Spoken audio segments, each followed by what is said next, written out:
What's up, everyone? Welcome to today's video. Welcome to the Video Game Fight School channel. Thank you very much for tuning in. Many of you already see the IGN video titled "We Finally Played It and We Didn't Like It." This is Suicide Squad Killed the Justice League. They are basically giving their opinions on the matter. So what we're going to do is we're going to go ahead and listen to it. And I want to make sure that as we're listening to it, I have some juxtaposition of Gotham Knights gameplay in the background so that I can pretty much remind everybody that the hyper overreaction to a game that somebody doesn't like based on their preference is still a thing. And so reviews and things like these must be taken with a grain of salt because everyone is going to approach a video game differently. So this is not to say that, IGN doesn't know what they're talking about or whatnot. This is just to say we may have different opinions on this whole thing at the end of the day. So I'll go ahead and fire up the video and then we will go from there. Hardly, no! Worth it. The best part of Suicide Squad Kill the Justice League after playing it for a few hours is the story, and yes, it certainly seems like you will be killing characters you know and love.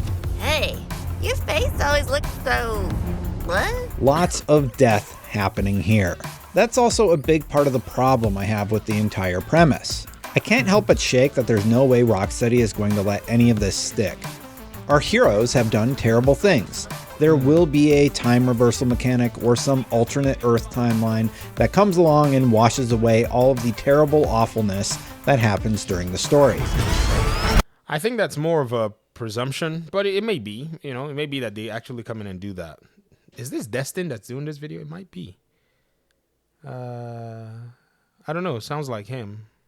Keep going, though. From enslaving a child form of poison ivy to straight up watching your heroes murder people, there's a lot here to make you feel a bit uncomfortable about the journey you're being taken on. Now, I'm sure everyone has seen the Suicide Squad movies. I'm sure everyone has at least been exposed to Suicide Squad. Discomfort is gonna be a thing, and it's a theme. So if that's, depending on how it's expressed here, that would probably have to sit with everybody differently. I'm not saying that, it's justified. I'm just saying this is something to expect overall. Oh, I did it, okay? I put the bloody bomb in the head ages ago. What? And when you pair this disconnect with game mechanics straight out of the likes of Destiny, Anthem, or Marvel's Avengers, I'm left worried about the final product coming together in a way that works. The fun just wasn't there for me. At least not yet. Let me explain in more detail. The story has its fun moments, yes, and the team banter, at least during the cutscenes, is when Kill the Justice League is at its best. Awesome. Aw, he's so sweet. He's not gonna make it. The cutscenes have clearly been given a lot of love. Meanwhile, the character models look great, the voice acting is on point, and there are a lot of moments where I genuinely laugh thinking this could be enough to carry me through the messy and tired open world missions. While they could reverse time to fix the morality issues at play, chances are that will be difficult given the planned expansions, story additions, and gear chases coming later in the form of free updates. That means so you're stuck with what you get, basically, if truly this is what you get, and if the expansions and stuff are not able to kind of work their way in. This is very interesting. Perception is a big deal. we'll be stuck with the terrible things that transpire, and if the name sticks, stuck with a dead Justice League. At one point, the team puts a bomb in the head of Poison Ivy, who just happens to be a child. But hey, they punch Boomerang for putting a bomb in her head. So let's move on from that whole enslaving a child thing. Interesting. I did not know about this. Even when they were talking about all kinds of stuff with it, I kind of just tuned it all out. But it seems this preview is showcasing this. The writers, y'all have to be really, really careful when you're writing stuff like this, because even the movie writers, they didn't go this far. So yeah, you're pushing some boundaries, and I can see how this could be challenging to just, even for any parents, but I thought I'd throw that out there so that, you guys can kind of see where sometimes some things may not necessarily, seem to weigh much. And I've seen people weigh this differently. They're like, it's just a story. But then when you're, in a different phase of your life, you're like, this ain't too funny to me.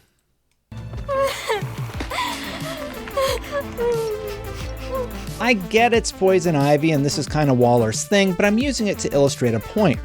All of these things in one package feels like an odd mix. Rocksteady had a winning formula with the Batman games and is trying to write a completely new book, but so far, lightning is not in this bottle.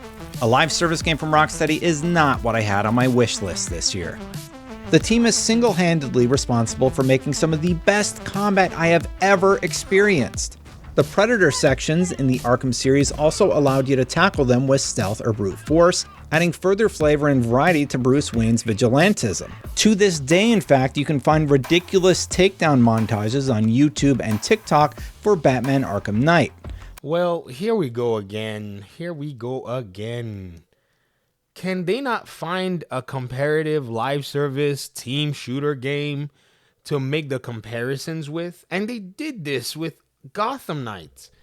Gotham Knights is, at its heart, an RPG, an action RPG. But they kept going back to the Arkham comparisons. This is a fatal mistake. This is how you're going to misjudge and mischaracterize a video game just because it came from the same place. You're going to go ahead and say, oh, it's like going to a restaurant, well, that's, traditionally known for serving Nigerian food, right? And then when you go to that restaurant the next time, they now have food from Senegal, which is another West African nation. But then instead of you to basically take the new dish that they have from Senegal and compare it with another Senegalese dish, you compare it to the Nigerian dishes that are already existing in that restaurant. You're not going to go anywhere with that kind of comparison. And I wish that reviewers would not do this. We understand that Rocksteady made Arkham. Yes, we get it. It's easy to say Arkham City versus Arkham Knight versus Arkham Origins, which is somewhat their game, or let's remove Arkham Origins versus Arkham Asylum. We can run those tit for tats. We can even move across the spectrum and say Spider-Man with Arkham. What are the tells here? They're superhero games, they're action combat games, and we can actually make those comparisons. We can move that direction. But when we throw Suicide Squad, boom, into the Arkham comparison, even though they're in the Arkham universe, their game styles are different. You have to make the distinction. I don't care, if you think because the studio made the game, it is exactly the same analogy. And I'm terrible at analogies, but I think this analogy I just gave you with the Nigerian dish and the Senegalese dish, I think I'm going to be able to stand by it and defend it. So maybe somebody needs to hold me, to that defense in the comment section. Unfortunately for Suicide Squad, once the fun story bits end, you're left with a much less inspired combat system, and an open world that's filled with tedious tasks that are more about grinding through traditional tropes like point defense or collect the material and turn it in. There are shining moments with the combat, such as the powerful feeling of takedowns, and there does seem to be some depth to the build variety, but you'll do it surrounded by teammates who won't shut up with their quips, which quickly becomes annoying. I see. That is a valuable, opinionated critique in a sense. And I say it's opinionated because it's from the person's experience. I'm not saying it's because they just want to give their opinion, but I see there's some value in that critique. I played The Division for years, guys, and the character doesn't talk. The enemies talk, and you have somebody talking in comms in your ear, and the banter is perfectly balanced. When you're focusing on trying to do missions and objectives, you really don't want to be hearing people talking externally too much. So maybe this must have probably bothered the person. But I think you can modify some of these settings in the game. If I'm not correct, in most of these games, they allow for you to be able to modify what is on screen and what is going on. So possibly also the overload. Like if you look at this build is busy. It's got UI, it's got things everywhere. So, it could be that this is something that you want to, maybe start reducing the amount of sensory overload you're getting so that when they're talking in your ears, it doesn't get annoying overall. Good to be an apex predator. Might look chill, but that's just my UX design. Sometimes it's to the point that you'll get... You see what I mean? Yeah, what's her name? That character, I can't remember her name, the digital one, is talking in your ear while he's overlapping, basically congratulating himself. So there's just so much banter. In a division, you could hear comms, you could hear enemies over their comms, because you could hack into their comms whenever they're giving directives when you're progressing through the mission. But here, they just, they probably need to go ahead and tweak that dialogue and probably make it less frequent, depending on how they designed their whole game. The tweak may or may not take them a while to basically make changes to, but it is what it is. Get 2 to 3 lines of dialogue overlapping while you're just waiting for your crew at a checkpoint. Exactly. And when the combat does start, it has its fun moments, but it also has weird issues like long animations to regen your shield, or you'll get knocked out of an animation for unclear reasons. I thought it was just me, but it also happens in this provided footage straight from WB.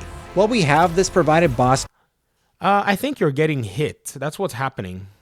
fight footage against the Flash to reference, I just want to mention that I found this fight incredibly annoying. There's no indication of where the Flash is most times, and he's the Scarlet Speedster, so he's just constantly zipping around the map. That didn't make the fight hard, it just made it frustrating. You get a handful of shots on him before he teleports to the next location. He's the Flash, though. This is what I've been seeing the memes on the internet for. I want to extend some grace here, but this again is, and this is a presumption, and I don't want to do it, but hearing what I heard at the beginning of the game, where I told you guys that they somehow pivot into the Arkham games almost every given time, I think this is also another thing where they're expecting a specific, behavior. I mean, we haven't necessarily seen the Flash in many video games. The Injustice games are the only games I've seen the Flash in, and he's very fast. He can slow down everything, and it's quite annoying because how many of you remember Injustice 2? Whenever you're playing against Flash and he slows down time, let me show you guys something. Honeybee Injustice 2. This is one of the best Flash players, Honeybee Commander, in Injustice, hands down. If you watch this video, and I know this is a reaction, but if you're a DC fan, let's just watch. Let's just know what we're talking about here. So he's getting smoked, right? By this person named Red Raptor. But a lot of Flash's moves are speedster moves, where it really does make him very strong. So the team at Rocksteady didn't do anything wrong here. If he's zipping, zapping, and doing all of that and running away, it is within his right to do it. So Honeybee is basically getting smoked here, right?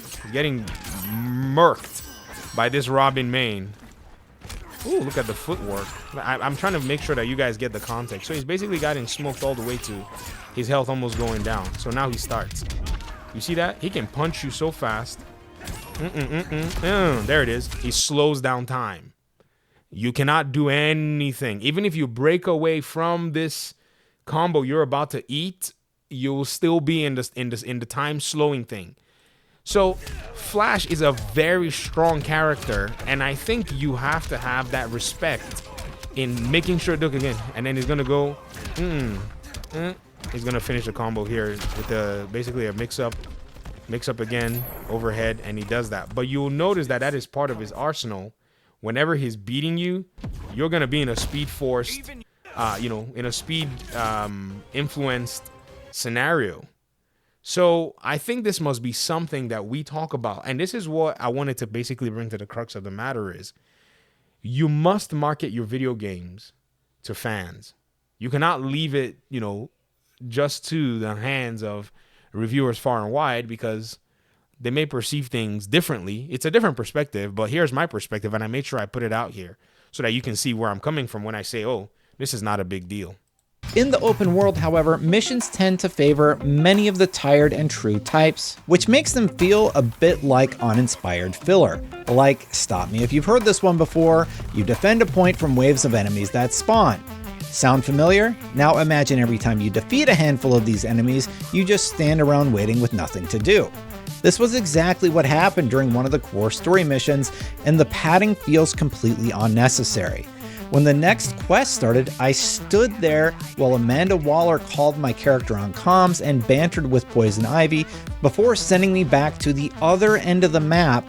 So gameplay pacing, is basically also another critique here that they're actually putting in perspective. That's interesting. I mean, there's nothing wrong with that. So the gameplay pacing is another critique that they're actually putting here. So I guess I can see that, that may not necessarily vibe for everybody, but let's keep going. To save citizens in a flying bus that looked like it's straight out of Fortnite. I hate this Task Force X. At least the Riddler puzzles are making... Did you hear the Fortnite reference?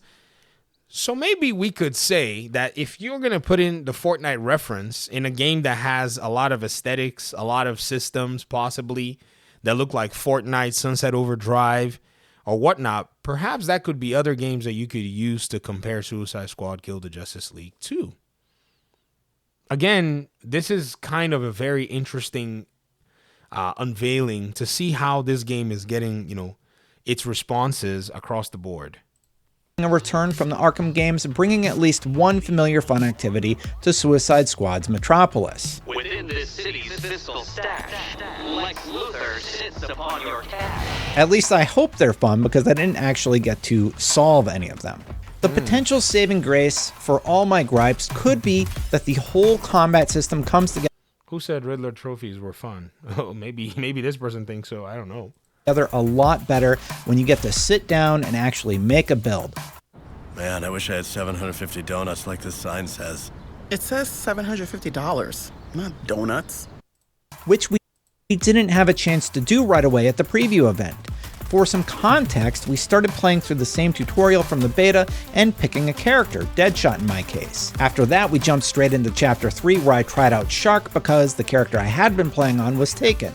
What I didn't realize was that Chapter 3 gives you complete build control, and having played on a different class, it took me a bit of our session to get warmed up to the new movement mechanics Shark has compared to Deadshot. If we look back at that provided Flash gameplay, it looks like the player has a good grasp at movement, but it all comes back to similar core mechanics. Aim gun, shoot gun, and those core mechanics in a game like Destiny really save it. Here, it just feels samey across the board, even with each character's abilities sprinkled in. I didn't really get time to look at my gear stats and throw something together to try out, but I did try a build recommendation from Jack Hackett, production manager at Rocksteady, but again, I didn't really have enough time to get used to how it's supposed to flow together. However, his excitement about the build possibilities does continue to give me a glimmer of hope. To give you a taste of what you'll be looking at in terms of complexity, there are weapon afflictions that attach an element. I gotta look at this myself. This affliction freezes the enemies by arresting cellular motility, freezes enemy for 10 seconds. Enemies take 200% damage from firearms, 100% from falling. Nullifies critical chance, nullifies ammo drop chance on frozen enemies. Interesting. Effect to weapons like Deep Freeze that does cold damage for a period of time. Penguin will let you craft new weapons, shield mods, traversal mods, or grenades. And there are some interesting guns here like Bugs a Poppin' that will not do damage to a Terminant, but will slow down every enemy within 10 meters. And there was this one slot machine grenade that was also pretty fun. Each character also has a skill tree they can upgrade, and all of that is on top of weapons and mods that work together to give you passive buffs when you pair, say, two Gizmo gear pieces together to do more burning damage. But with Okay, now we're talking. The builds seem to have some depth, and so this is, calling all Division players, calling all Destiny players, come take a look at this. This game's not marketed for people who are only solely wanting to play games that are similar to the Arkham games. It's a whole different market. the trade-off that grenades do 50% less damage, but have a 100% chance to burn all enemies. I know I've been really hard on Suicide Squad Kill the Justice League in this preview, and believe me, I really want to be wrong about it. Not only is Rocksteady one of my favorite developers, but this genre is one I've spent far too much time in across Destiny, Anthem, and yes, even Marvel's Avengers. But while there is a story here that makes me wonder where the heck it's all going, I left the preview even less optimistic than when I came in. Here's hoping Suicide Squad wins me back when it releases on February 2nd. Are you excited about Suicide Squad? Let me know why in the comments below. Okay, well, I see a lot of reason and I see a lot of expectations as to where it's coming from. I wish he had basically gone in with the Destiny angle. Like, let's just compare this game to Destiny from the shooter perspective. Let's compare it to these games that have loot, that have build diversity, you know, from those perspectives to see how things really are. I think that would have probably given us a whole lot of realistic expectations, because that's how I think we need to address this game. Because even if the marketing and even if the tagging and all that is all about, oh, from the creators of the Arkham verse, they're just doing that just to sell you copies so you can get some affinity. Oh, if I like the Arkham games, maybe I'll be able to look into a game like this. It's usually a marketing mistake that I think a lot of these studios do. I think, this is one of the challenges the Suicide Squad is going to face, because when people go into looking at the game from this, perspective, they're going to continue to maintain those expectations. I'm sure if you even read the comment section, it's not going to be shocking to you to see that a lot of people would probably have wanted a Suicide Squad game I said Suicide Squad game that would have some DNA with the Arkham games and all of that stuff. But this is the big challenge that, Rocksteady is going to have to face. I think developing this game was a small part of the challenge. Selling the game is going to be the biggest. And I said this in many videos in the past. So I look forward to seeing how, other outlets, take a look at this game. I want to see it. And so I'll be looking at some other videos. Anyone that comes up to mind to maybe do a response or, analysis of would be on the channel. So let me hear your thoughts in the comment section. Thanks so much for watching. Appreciate you guys. And we'll talk pretty soon. Peace out.